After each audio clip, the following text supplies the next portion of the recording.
friends, today I am telling you some most one word different preposition which are likely to be asked in your exam, so you are requested to watch the video till the end. चलिए my friends, पहला हम start करते हैं agree.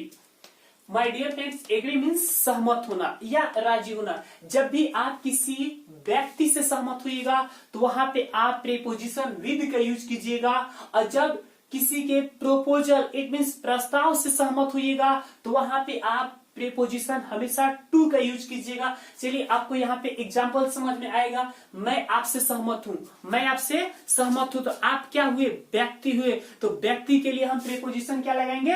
With के use करेंगे. किसके use करेंगे? With का. मैं आपसे सहमत हूँ, देखिए कैसे बनेगा. तो मैं पहले मैं क्या लिखूंगा? तो मैं क्या क्या होगा? आई. असहमत हूं तो सहमत होना क्या होता है? एग्री. I agree. अब तुमसे है ना, या आपसे, तो आप क्या होगा? व्यक्ति, तो हम यहाँ पे यूज करेंगे with. I agree with you. वे लोग तुमसे सहमत नहीं है. They don't agree with you. Sita अपने पति से सहमत नहीं है. Sita doesn't agree with her husband. अगला देखिएगा, मैं आपके प्रस्ताव से सहमत हूं. मैं आपके प्रस्ताव से सहमत हूं. कैसे बनेगा? मैं का आई. सहमत हूं एग्री. I agree. आपके प्रस्ताव से, तो प्रोपोजल मीन्स क्या होगा? प्रस्ताव. तो जहां पे प्रस्ताव होगा वहां पे हम प्रीपोजिशन क्या करेंगे? टू एग्री के साथ यूज करेंगे. तो आई एग्री टू. आपके प्रस्ताव से, तो your proposal.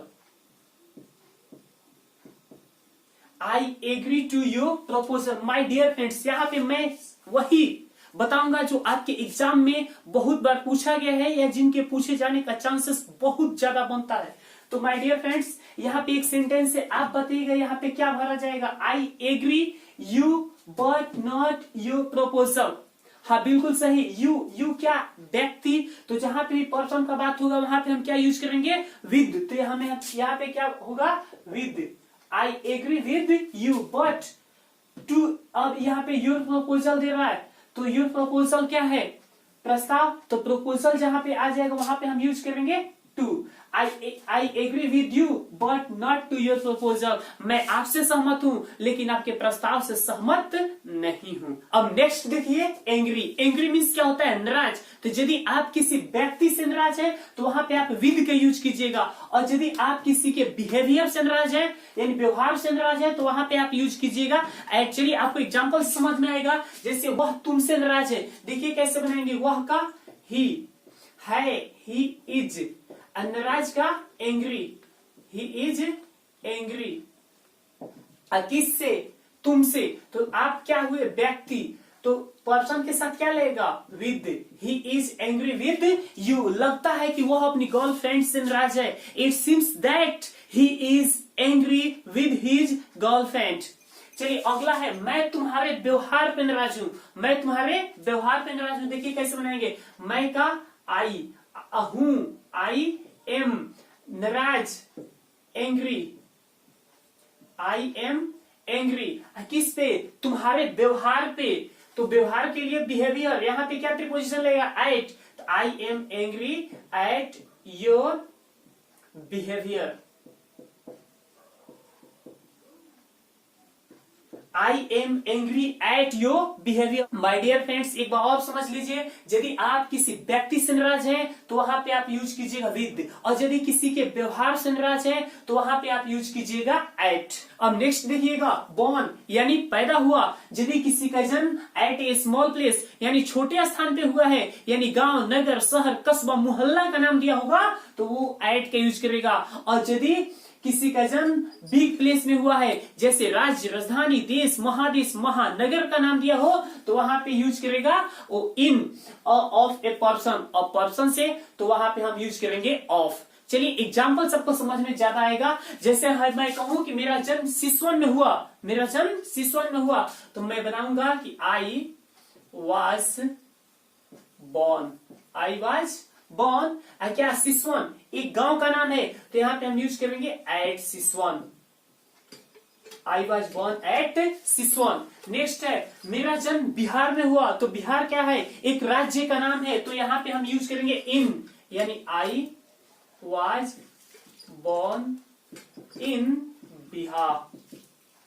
I was born in Bihar. Next है वह यूरोपियन माँ से पैदा हुई, यानी यहाँ पे पर्सन की बात हो गई तो यहाँ पे हम यूज करेंगे of.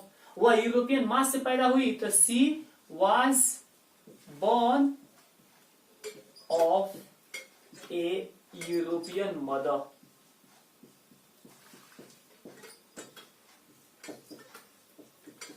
She was born of a European mother। हमारा नेक्स्ट है डील, जिसका मतलब व्यवहार करना भी होता है और बेचना भी होता है। तो माय डियर फ्रेंड्स, इसके साथ भी आपका विद का भी यूज होता है और इन का भी यूज होता है। जब डील आप किसी व्यक्ति से कीजिएगा यानी व्यवहार कीजिएगा, जब डील के बाद कोई व्यक्ति का नाम दिया हो तो वहां पे आप विद का यूज कीजिएगा, और यदि किसी कमोडिटी का नाम दिया हो यानी किसी सामान का नाम दिया हो तो वहां पे डील के बाद आप इन का यूज कीजिएगा। जैसे यहाँ पे देखिए see deals dot dot me nicely, तो मी यानी कोई व्यक्ति है तो व्यक्ति के लिए क्या लगाएंगे, विद का यूज करेंगे। सी डील्स विद मी नाइसली यानी वह मेरे साथ अच्छा सलूक करती है। I deal with all nicely, मैं सबके साथ अच्छा सलूक करता हूं। तो ऑल क्या, व्यक्ति, तो यहां पे मैंने क्या लगाया, विद। नेक्स्ट है सी डील्स राइस, तो राइस क्या है, किसी कमोडिटी का नाम है। तो जहां किसी कमोडिटी का नाम है यानी किसी चीज का नाम होगा जिसको खरीदा बेचा जाता होगा तो वहां पे आप यूज कीजिएगा इन।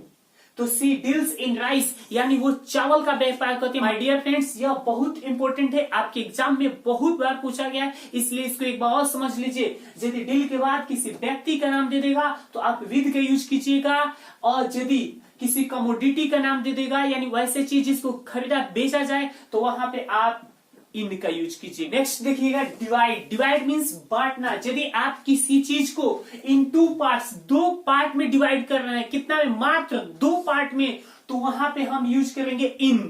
और यदि किसी चीज को दो से ज्यादा पार्ट, मोर देन टू, एक, तो वहां पे हम यूज करेंगे इनटू मेनी पार्ट्स। जैसे ही divided the apple dot the two parts. My dear friends, यार बताइएगा क्या होगा, वह सेब को दो पार्ट में बांट दिया।